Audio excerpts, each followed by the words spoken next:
La vie est faite de normes. Shalom bien-aimés dans le Seigneur. Notre méditation du jour s'intitule « La vie est faite de normes ». Première partie. Nous tirons notre texte dans Jérémie 48, 10a qui nous dit ceci. « Maudit soit celui qui fait avec négligence l'œuvre de l'Éternel. » Alléluia.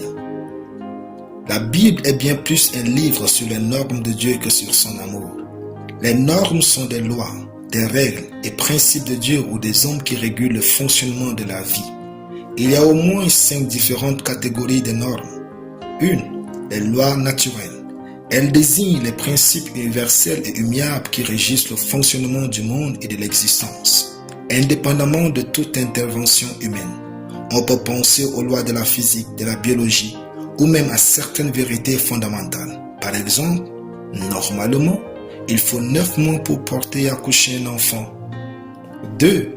Les règles sociales. Ce sont les conventions, usages et coutumes qui organisent les interactions au sein d'un groupe ou d'une société. Par exemple, si chacun devait prier son Dieu dans une salle de classe, il y aura une absence de paix sociale. Ce sera anormal.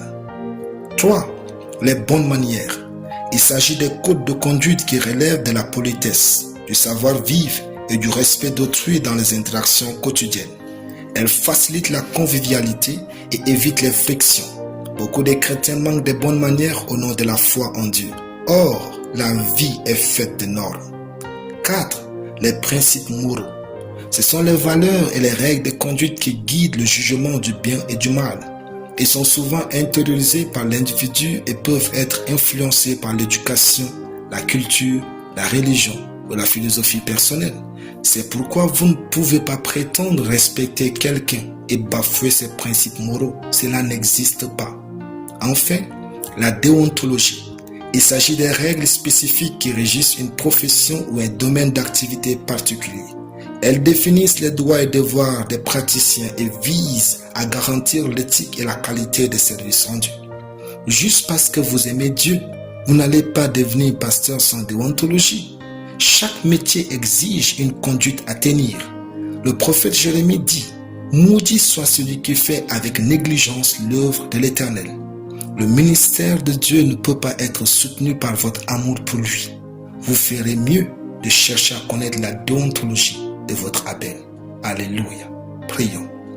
Seigneur Dieu, enseigne-moi ta sagesse pour vivre dans ce monde et réussir parmi les hommes au nom de Jésus. Amen. La lecture biblique en une année, Ézéchiel chapitre 6 et Ézéchiel chapitre 10. Soyez bénis, c'est le pain du ciel.